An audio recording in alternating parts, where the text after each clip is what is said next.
Babita Phogat Indian star wrestler, नाम तो आपने सुना ही होगा। ये वही बबीता फोगाट है जिस पर आमिर खान ने दंगल मूवी बनाई और मशहूर कर दिया।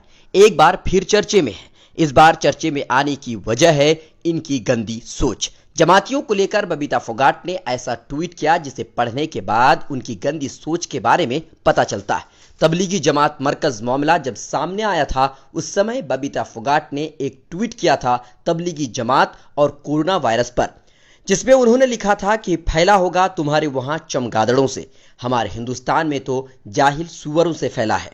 Hashtag Nizamuddin idiot. शायद ये शब्द मुझे आप तक नहीं पहुंचाने चाहिए, इसे ब्लर कर देना चाहिए, लेकिन मैं ऐसा नहीं कर रहा हूं। वजह यह है कि ताकि आपको इनकी गंदी सोच के बारे में पता चले। यह गंदी सोच एक स्टार रेसलर की है।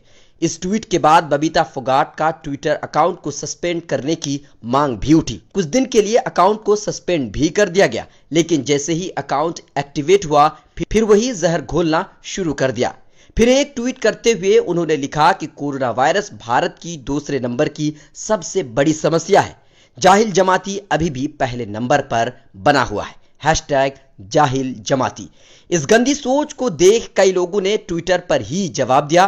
प्रशांत कनौजिया लिखते हैं कि एक मुसलमान ने फिल्म बनाकर फेमस कर दिया, वरना इस देश में क्रिकेट छोड़कर अन्य खिलाड़ी कई साल बाद गोलगप्पे बेचते नजर आते हैं। एक ने लिखा, आपको शायद पता ना हो कि क्रिकेटर को छोड़कर सबकी औकात खेल के बाद पानी पूरी बेचने लायक भी नहीं रहता। पर बबीता फोगाट को जर्रा बराबर अफसोस नहीं है। बड़ी शान से गर्व के साथ इस तरह की ट्वीट लगातार करती नजर आ रही है। और हाँ, आज एक वीडियो जारी करके उन्होंने अपनी हठधर्मी का सबूत भी दिया है। सभी देशवासियों को मेरी राम राम। पिछले कुछ दिनों से मैंने एक दो ट्वीट किए थे, उसके बाद से काफी लोग मुझे फेसबुक मैसेंजर पर, व्हाट्सएप पे और ट्विटर मैसेंजर के ऊपर गलत गलत मैसेज दे रहे हैं, गालियां दे रहे हैं और कुछ लोग फोन करके भी धमकियां दे रहे हैं।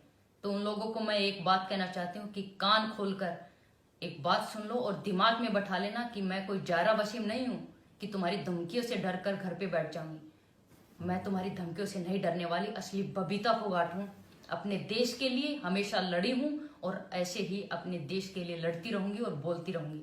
और मैंने जो ट्वीट किया उसमें कुछ भी मैंने गलत नहीं लिखा है।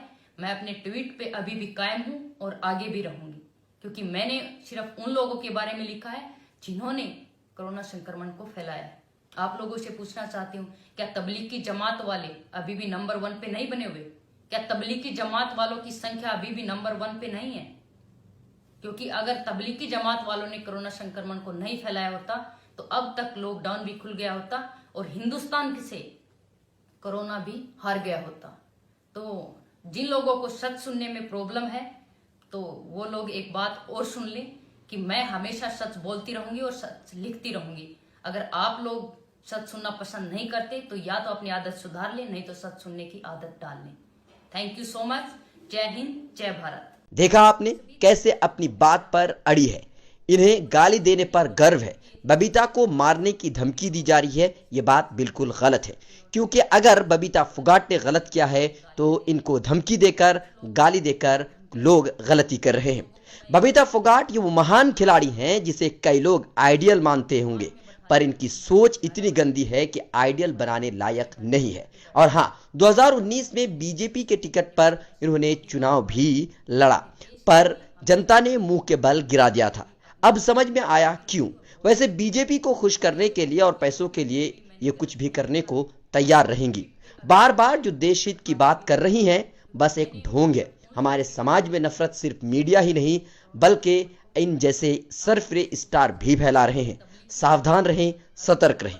अगर वीडियो अच्छी लगी हो तो इसे शेयर कीजिए और हाँ, अगर आपने अभी तक चैनल को सब्सक्राइब नहीं किया है तो चैनल को सब्सक्राइब जरूर कीजिए। हर खबर से अपडेट रहने के लिए सब्सक्राइब कीजिए मिरर।